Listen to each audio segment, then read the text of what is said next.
The Nexus Prime Conference Center gleamed with the sort of architectural pretension that only came from 47 different species trying to prove they were the most culturally sophisticated in the galaxy. Crystal spires twisted alongside bioluminescent pods, while geometric impossibilities somehow supported structures that definitely violated at least 3 universal constants. It was, in short, exactly the kind of place where diplomats went to feel important, while accomplishing absolutely nothing of value. The annual Cultural Exchange and Emergency Preparedness Protocol Review, a title so bureaucratically bloated it required its own gravitational field, was in full swing. Representatives from across the Interstellar Alliance had gathered to discuss the absolutely riveting topic of emergency survival protocols, because apparently when you've solved faster-than-light travel and conquered death itself, the next logical step is forming committees about lunch. In the center of this magnificent display of organized chaos sat the humans.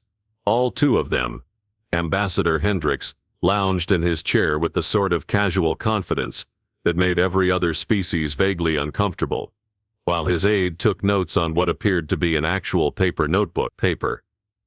In a room filled with beings who could store the entire contents of the galactic internet in their left nostril, the humans had brought paper. The crystalline collective was holding court.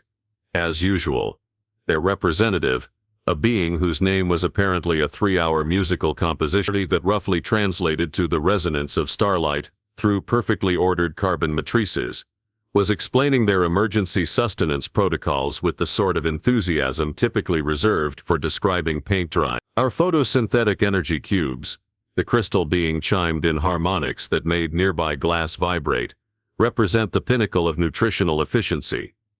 Each cube contains precisely 2,847 calories, delivered through direct cellular absorption. No wasteful digestive processes, no unnecessary biological functions, no primitive consumption rituals.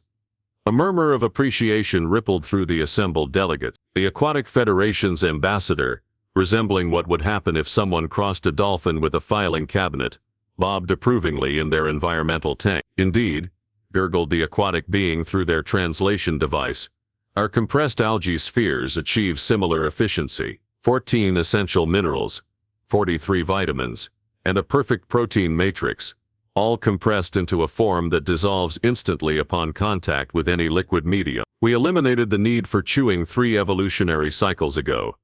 The insectoid hive's cluster representative clicked their mandibles in what passed for polite agreement. The collective concurs. Our protein matrices are calculated to exact specifications for optimal nutritional delivery. Each unit contains precisely the caloric requirements for 72.6 standard time units of survival, with no variables for taste, texture, or other primitive sensory indulgences. More approving chittering filled the chamber. The assembled species were clearly impressed with each other's technological prowess in removing every trace of biological inconvenience from the act of staying alive. It was efficiency porn for creatures who had transcended the messy business of actually enjoying their food. Ambassador Hendricks shifted slightly in his chair, the movement barely perceptible but somehow managing to draw attention. He wasn't fidgeting. Humans didn't fidget in these settings. And something about that observation made the other species increasingly uncomfortable, though they couldn't quite articulate why. The ethereal consciousness, beings of pure energy who attended these meetings by possessing nearby light fixtures, pulsed with smug satisfaction. Our emergency protocols eliminate physical sustenance entirely. We simply absorb available electromagnetic radiation and convert it directly to usable energy. The concept of emergency rations is frankly quite how wonderfully advanced, Ambassador Hendricks said, speaking for the first time in 3 hours. His tone was perfectly diplomatic, which somehow made it infinitely more unsettling than if he'd been openly sarcastic. The chamber fell silent. When humans spoke during these sessions, things tended to go sideways in ways that galactic insurance policies specifically excluded. Not because humans were particularly aggressive, quite the opposite. They were just, and in a galaxy where every other species had optimized themselves into predictable perfection, unpredictability was terrifying.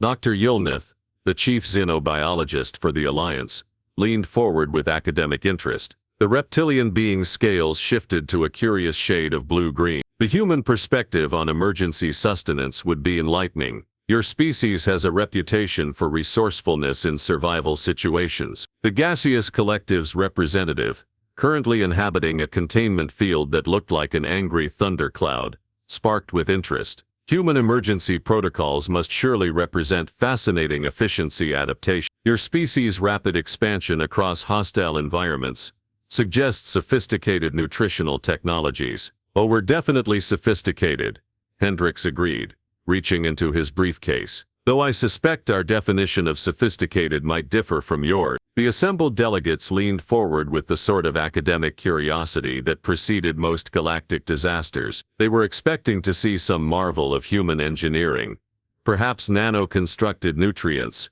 or quantum-encoded calorie. Our emergency rations, Hendricks continued, producing what appeared to be a brown rectangular package, covered in text that hurt to look at, represent thousands of years of human innovation in the fine art of keeping people alive when everything else wants them dead. The package sat on the conference table like an unexploded bomb, which, as it turned out, was a more accurate metaphor than anyone present could have imagined. And what exactly? Asked the crystalline collective's representative, their harmonic voice carrying just a hint of condescending curiosity. Do humans pack for emergency sustenance? The question hung in the artificially recycled air, like a challenge. Around the room, 46 different species waited for humanity to reveal whatever crude approximation of proper nutrition they'd managed to cobble together. Ambassador Hendricks smiled. The galaxy in that moment should have recognized this as the warning it was. What Ambassador Hendricks produced from his briefcase would in later galactic histories be referred to as the moment everything went sideways. At the time, however, it simply looked like a brown rectangular package that seemed to have been designed by someone who had heard the concept of packaging described over a bad communication link. The text covering the package was written in at least 12 different human languages, none of which seemed to agree on what the contents actually were. Bold letters proclaimed "meal ready to eat" in English, while smaller text offered translations that ranged from reassuring to deeply concerning. The expiration date appeared to be sometime in the next geological era. This, Hendricks announced with the sort of casual pride usually reserved for discussing one's children or favorite sports teams, is a standard military MRE, meal ready to eat. Though soldiers have been known to call it other things, the assembled delegates stared at the package with the sort of fascination typically reserved for particularly interesting bacteria samples. The crystalline collective's representative chimed in a frequency that translated roughly to confused geometric anxiety. It appears to be wrapped in synthetic polymer, observed Dr. Yilneth, their scientific curiosity overriding their diplomatic training. Is this a preservation technique? Among other things, Hendricks began tearing open the package with his bare hands, a process that produced sounds suggesting the packaging was more structurally sound than some starship hulls. The outer wrapper is designed to survive pretty much everything short of a direct nuclear blast. We've had soldiers dig these up after 20 years buried in radioactive soil, and they were still perfectly edible. Define perfectly edible, murmured the gaseous collective's representative, their containment field flickering with what might have been concern. The package surrendered to Hendricks's assault, revealing contents that challenged several fundamental assumptions about the nature of food. What emerged looked like it had been designed by a committee of engineers who had never actually eaten anything in their lives, but had read a very thorough report about the theoretical concept of nutrition. Let's see what we've got today, Hendricks said, examining the contents with the enthusiasm of someone opening a birthday present. Beef stew, crackers, cheese spread, chocolate pound cake, and, he held up a small brown packet, instant coffee. The instant part is important. Regular coffee takes too long when you're being shot at.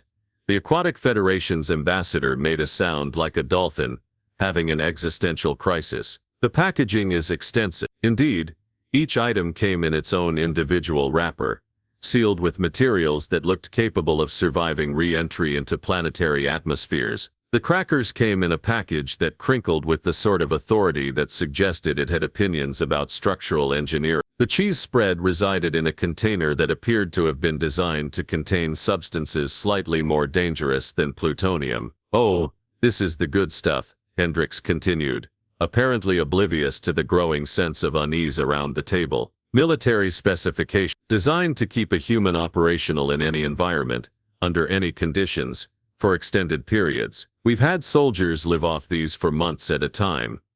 He opened the beef stew pouch, revealing contents that challenged the very concept of what constituted food. The substance inside possessed the sort of brown color that suggested it had achieved some form of enlightenment about the meaninglessness of traditional flavor categories. It didn't so much smell as emit chemical signals that bypassed the nose entirely, and went straight to the part of the brain responsible for survival decisions. The ethereal consciousness flickered uncertainly. This is what humans consider emergency sustenance. Emergency nothing, Hendricks laughed, opening the crackers with the sort of casual violence that made several delegates flinch. These are what we feed our soldiers in the field. Regular rations. The emergency stuff is actually worse. A silence descended on the chamber that was so profound it seemed to have its own gravitational field. The assembled representatives of 46 advanced civilizations stared at the opened MRE as if it were an alien artifact from a particularly hostile dimension.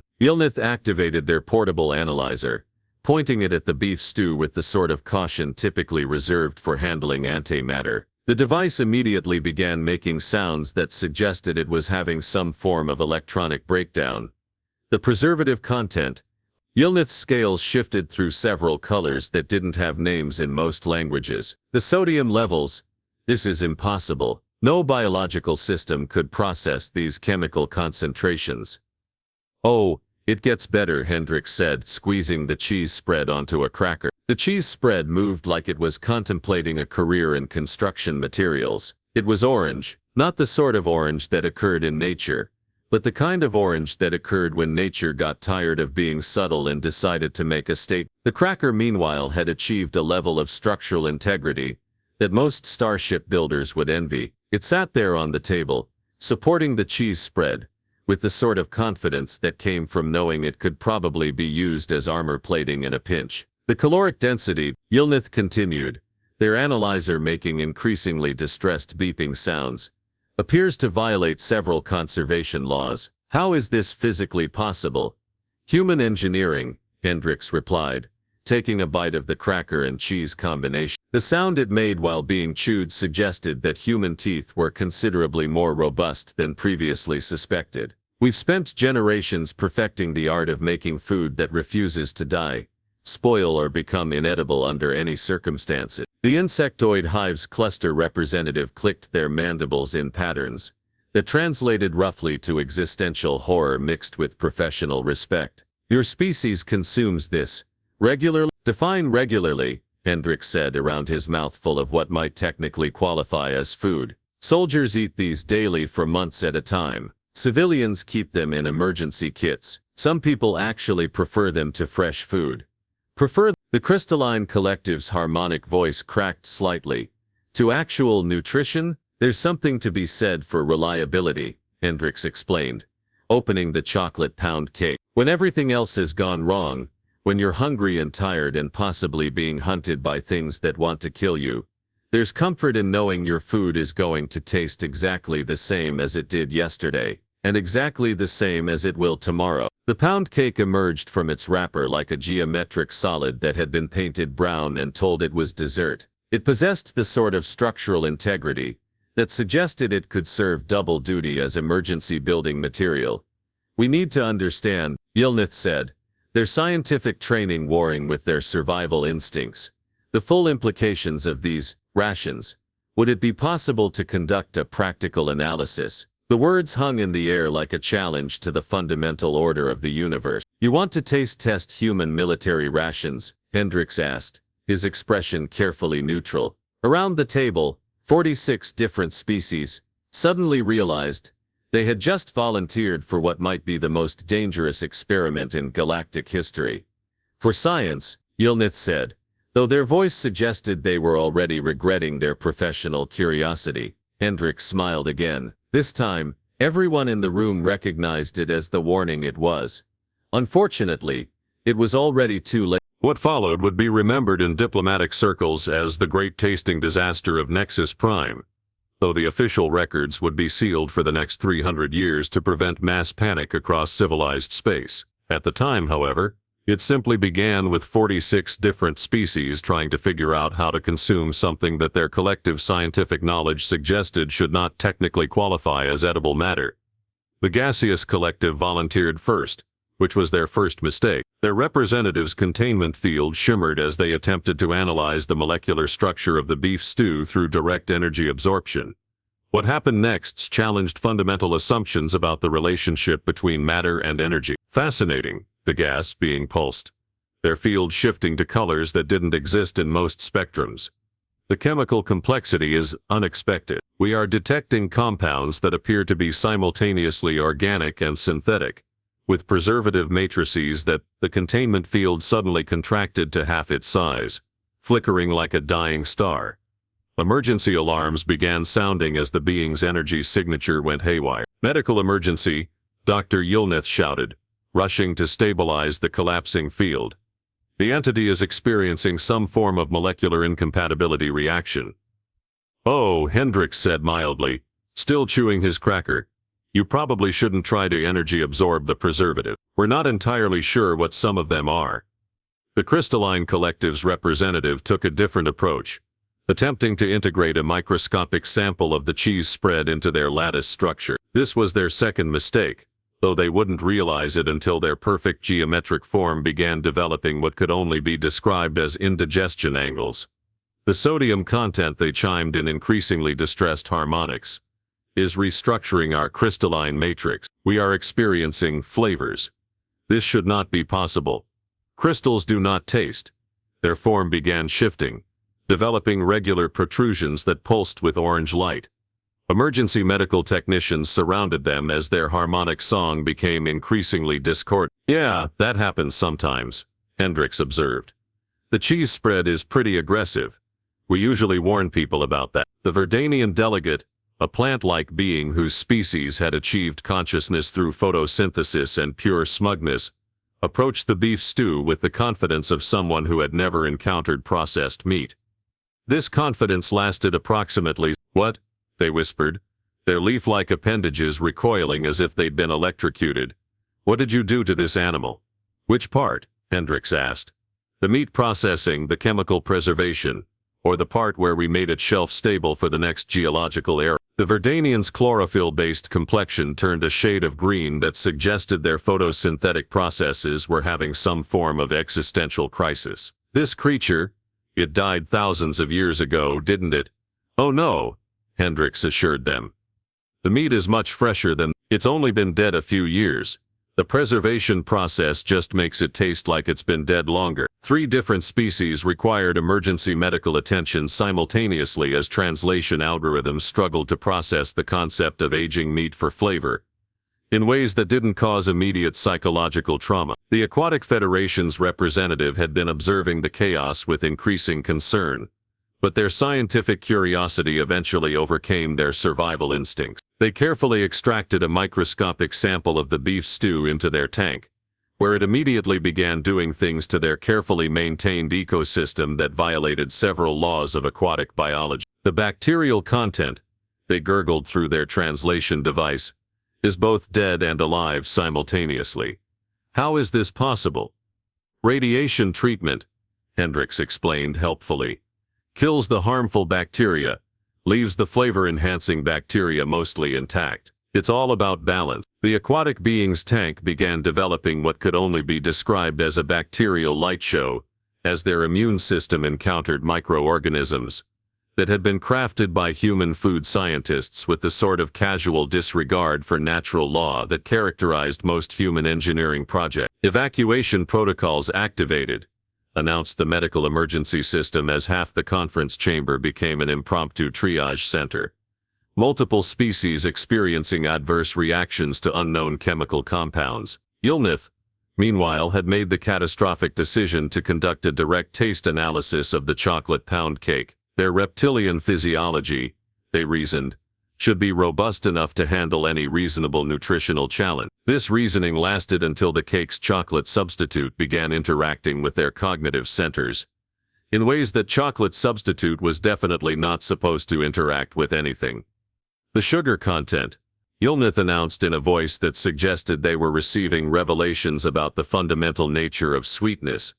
Appears to be approaching philosophical significance. We are experiencing concepts that taste has colors. The brown is speaking to us. That's the artificial flavoring, Hendricks said, watching with professional interest as one of the galaxy's leading xenobiologists began having a religious experience about processed dessert. We're not entirely sure how it works, but it definitely works. The insectoid hive's cluster representative had been observing the mounting chaos with the sort of analytical detachment that characterized beings who made decisions through collective consensus. Unfortunately, collective consensus proved inadequate when faced with human military crackers. They approached the structural engineering marvel that Hendricks had dismissed as a cracker with appropriate scientific caution. The first attempt to bite it resulted in a sound like a small construction project. The second attempt caused 3 of their mandibles to develop stress fracture. The structural integrity, they clicked in patterns that suggested mechanical appreciation mixed with existential terror, exceeds most construction materials. This is not food. This is edible architecture. Gets better the longer you chew it, Hendricks offered. Sometimes takes a while to break down.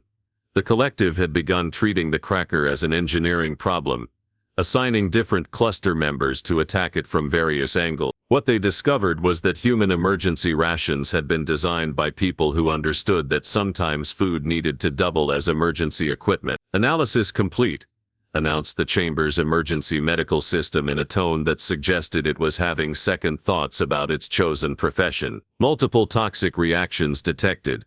Chemical compounds identified as impossible, inadvisable, and against several galactic health regulations. Toxic? Hendricks looked genuinely surprised. These have been safety tested for decades. We've fed them to millions of soldiers. That, Dr. Yulnith managed to say through what appeared to be a chocolate-induced transcendental experience, explains so much about human military effectiveness. The ethereal consciousness, observing from the safety of their light fixture, pulsed with a mixture of horror and grudging respect. Your species regularly consumes substances that are simultaneously food and chemical warfare. Only during emergencies, Hendricks assured them, or training, or when the regular food runs out, or sometimes just because they're convenient. Around the chamber, emergency medical teams worked frantically to treat reactions ranging from molecular incompatibility syndrome to acute architectural indigestion. The Nexus Prime medical facility's computers began updating their emergency protocols to include a new category, human dietary exposure incident. We need to understand, wheezed the crystalline collective's representative, their form still pulsing with orange after effects, how your species survived to achieve spaceflight while consuming these substances. Hendricks finished his cracker, apparently unaware that he had just demonstrated the sort of digestive fortitude that most species would classify as a superpower. Simple, he said, reaching for the instant coffee. We adapt. The word adapted echoed through the emergency treatment center, formerly known as a conference room, like a revelation about the true nature of human evolution, which, as it turned out, was exactly what it was. The emergency session convened 6 hours later, after the medical teams had finished treating what the official reports would diplomatically term acute cross-species nutritional incompatibility incident. The conference chamber had been thoroughly decontaminated, though several surfaces still showed faint orange stains that defied both chemical analysis and removal attempts. Ambassador Hendricks sat in the same chair, looking remarkably well for someone who had just weaponized lunch. His aide continued taking notes on paper, apparently unbothered by the fact that their emergency rations had just hospitalized representatives from half the known galaxy. The Alliance Emergency Council had been hastily assembled, consisting of the 46 species' most senior medical, military, and diplomatic officials. They filed into the chamber with the sort of grim determination typically reserved for declarations of war or budget meetings. We need to discuss, began the ethereal consciousness, their voice carrying harmonics of barely contained panic. What exactly happened here today? Dr. Yulnith, still occasionally twitching from their chocolate pound cake experience, activated their comprehensive analysis display. The holographic readout filled the chamber with data that challenged several fundamental assumptions about biochemistry. Our analysis, they began, their scales shifting through colors that suggested professional trauma, indicates that human emergency rations contain chemical compounds that would be classified as controlled substances on 43 worlds, outright banned on 17, and considered theoretical impossibilities on 9. And yet, interrupted the Crystalline Collective's representative, their forms still bearing irregular orange-tinted protrusions. Humans consume these regularly without apparent ill effects. Define ill effects, muttered the Aquatic Federation's ambassador, whose tank still contains suspicious bacterial formations that pulsed with their own bioluminescence. Hendricks cleared his throat politely. If I may clarify a few points about human nutrition. The chamber fell silent with the sort of attention typically reserved for incoming asteroid warnings. What you encountered today represents thousands of years of human dietary evolution, Hendricks explained with academic calm. Our species developed in environments where food scarcity was common, preservation technology was limited, and nutritional options were flexible. Flexible, repeated Dr. Yulnith in a tone that suggested they were adding new entries to their xenobiology text. We learned to eat things that other species couldn't, Hendricks continued. Spoiled meat, fermented vegetables, processed compounds that barely qualified as organic matter. Our digestive systems adapted to handle chemical concentrations that would be lethal to most life forms. The implications of this revelation rippled through the chamber like a slow-motion shockwave. The assembled representatives began exchanging glances that conveyed the sort of existential dread typically associated with discovering your friendly neighbor was actually an apex predator. You're saying, the gaseous collective managed through their repaired containment field, that human digestive systems are essentially biological hazardous waste processing facilities. We can extract nutrition from substances that most species would classify as environmental hazards. It's quite useful for colonizing hostile worlds. The insectoid hive's cluster representative clicked in patterns that translated roughly to reevaluating all previous threat assessments. This explains human expansion rates across unsuitable planetary environments. Oh, that's just the beginning, Hendricks said, apparently warming to his topic. The MRE you sampled today is actually considered one of the more palatable options. Would you like to hear about survival ration? No, chorused 46 voices, simultaneously, creating a harmonic wave that briefly overloaded the chamber's translation systems. Dr. Yulnith was frantically updating their analysis display. This recontextualizes every human diplomatic dinner in galactic history. You've been serving us food that your species considers edible, while consuming substances that we now realize could qualify as chemical weapons. We tried to warn you about the spicy dishes, Hendricks pointed out. Remember the incident with the hot sauce at the Centauri summit? Several delegates shuddered at the memory. The Centauri hot sauce incident had resulted in the evacuation of 3 decks, and the implementation of strict regulations about human condiment transport. The implications, announced the Alliance's military strategic advisor, require immediate reassessment of human capabilities. If their standard emergency provisions can incapacitate multiple species simultaneously, what does this suggest about their combat readiness? Well, Hendricks said thoughtfully, most human soldiers carry these rations into combat zones, along with weapons of course. Though now that you mention it, the rations probably last longer. The chamber's environmental systems registered a collective spike in stress hormones from 46 different species. Emergency ventilation kicked in automatically. We're going to need new protocols, Yulnith announced, their scientific professionalism warring with their survival instincts.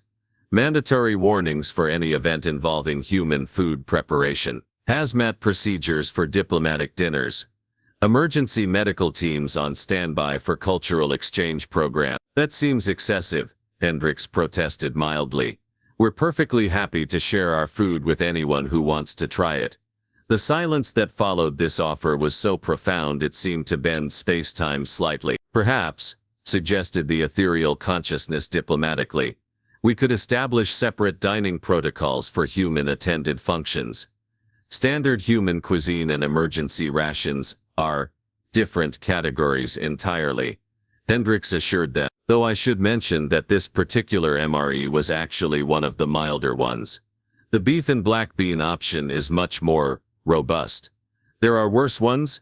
Dr. Yilnith's voice cracked slightly. Oh, much worse, Hendricks confirmed. Would you like to see our field testing results for the experimental combat nutrition program? We've got some fascinating developments in edible camouflage and nutritionally enhanced ammunition. The collective recoil was visible from orbit. That won't be necessary, the Alliance Emergency Council announced in unison, their voices carrying the sort of diplomatic finality typically reserved for ending wars.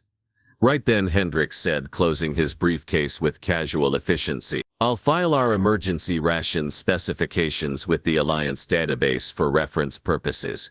Standard diplomatic protocol. Please, begged the Crystalline Collective. Mark them as classified. Restricted access only, agreed the Aquatic Federation. With appropriate warnings, added the Gaseous Collective. And emergency medical protocols, insisted Dr. Yilnith.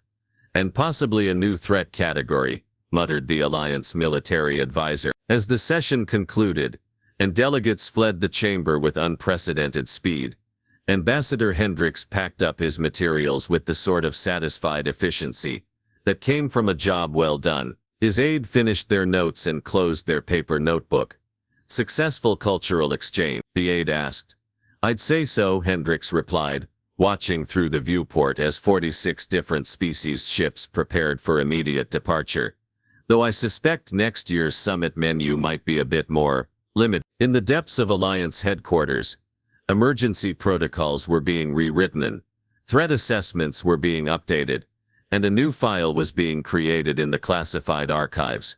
It was labeled simply, Human Dietary Capabilities. Approach with caution. The galaxy had learned an important lesson about humanity that day. They could traverse the void between stars, split atoms, and bend the laws of physics to their will. But when it came to lunch, humans remained the most terrifyingly adaptable species anyone had ever encountered. And somewhere in the Alliance's deep archives, next to files marked potential galactic threats and species of concern, a new entry appeared. Humans may offer to share food. Decline politely. Evacuation protocols recommended. The universe, as it turned out, was a much more dangerous place. When your neighbors considered chemical warfare a light snack,